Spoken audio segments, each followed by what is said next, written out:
Cable TV ഓപ്പറേറ്റർമാരെ ദ്രോഹിക്കുന്ന ഒരു നടപടിയും കെഎസ്ഇബിയുടെ ഭാഗത്തു നിന്നും ഉണ്ടാകില്ലെന്ന് ബോർഡ് അംഗം അഡ്വക്കേറ്റ് വി മുരുകദാസ്.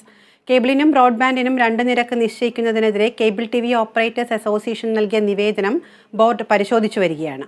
പരിശോധനാ റിപ്പോർട്ട് ഊർജ്ജ സെക്രട്ടറി മന്ത്രിക്ക് കൈമാറിയാൽ സർക്കാർ നയപരമായ തീരുമാനമെടുക്കുമെന്നും ഉപയോഗിക്കാത്ത കേബിളുകൾ പോസ്റ്റിൽ നിന്നും മാറ്റാൻ ഓപ്പറേറ്റർമാരും സഹകരിക്കണമെന്നും മുരുകദാസ് പറഞ്ഞു.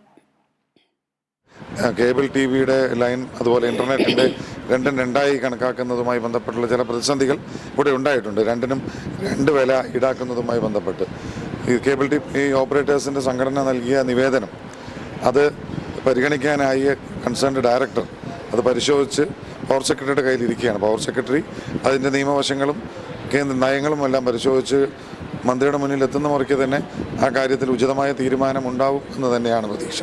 ഡെമ്മിയായി കിടക്കുന്ന കേബിളുകൾ പല സ്ഥലങ്ങളിലും അത് അഴിച്ചു മാറ്റാൻ ശ്രമിക്കാതെ വരുന്നൊരു സാഹചര്യം ഇവിടെ നിലവിലുണ്ട്. ഡെമ്മി ലൈനുകൾ മുഴുവൻ മാറ്റുന്ന രീതിയിലുള്ള സംവിധാനങ്ങൾ ഉണ്ടാക്കുകയും ചെയ്യുക എന്നുള്ളതിന് വേണ്ടിയാണ് ഇതിനൊരു പരിശോധന നടത്തണം എന്നുള്ള സംവിധാനം വന്നത്. ആരെയും ബുദ്ധിമുട്ടിച്ചുകൊണ്ടുള്ള ഒരു നിലപാടുമായി മുന്നോട്ട് പോകണമെന്ന് കെഎസ്ഇബി ആഗ്രഹിക്കുന്നില്ല.